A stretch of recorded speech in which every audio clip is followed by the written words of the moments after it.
ఆగండి ఫ్రెండ్స్, మీకోసమే ఈ రీల్స్ అందరికీ మీరు పంపించండి. లేకుంటే మీరు అట్లా చేస్తుండ్రా, మీకు దగ్గరలో ఎవరన్నా అట్లా చేస్తుర్రా? కానీ ఇది మాత్రం వినండి, అవసరం ఉన్నప్పుడు మళ్ళీ మళ్ళీ కాల్ చేస్తారు, మెసేజ్ చేస్తారు.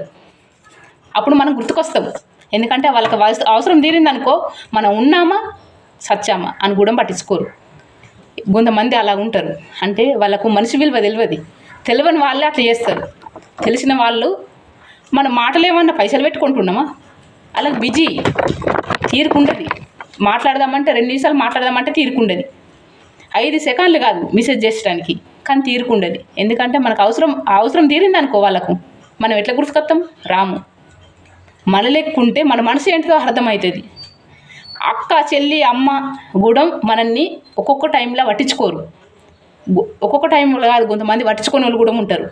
కానీ మనకు రక్త సంబంధం ఏ సంబంధం లేకున్నా కానీ మనకు ఇది కావాలి అంటే వచ్చి మనకు చేసింది, మన బాధల తోడుంది, మన కన్నీళ్ళు వస్తే ఏడవకని తుడిసింది.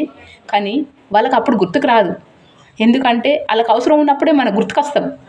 అవసరం తీరిందనుకో మనం ఎవరో అసలు గుర్తుకురాం. ఫ్రెండ్స్, ఇటువంటి వాళ్ళు ఎందుకుంటారో ఏం కథనో తెలియదు. కానీ కొంచెమన్నా వాళ్ళకి అర్థం చేసుకోవద్దా? పైసలు పెట్టి అయితే కొంటలేము కదా. మాట్లాడితే ఏమవుతుంది?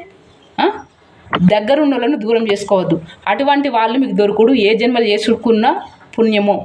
ఎన్ని పుణ్యస్థలం తిరిగినా కానీ అటువంటి వాళ్ళు మీకున్నారా?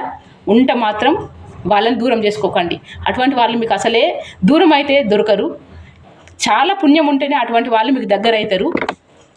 కానీ అది అలా అర్థం చేసుకోరు. వాళ్ళ మనసులను బాధ పెట్టుకోకండి. ఫ్రెండ్స్, ఇదొకటి.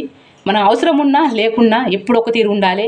మనం ఇంత హెల్ప్ చేస్తే వాళ్ళకు ఒక మాటనే అడిగారు కదా మనల్ని, మాట్లాడు, ఎలాగున్నావు, ఏం కథ అని మాట్లాడతలేదని వాళ్ళకు చాలా బాధ అనిపిస్తుంది.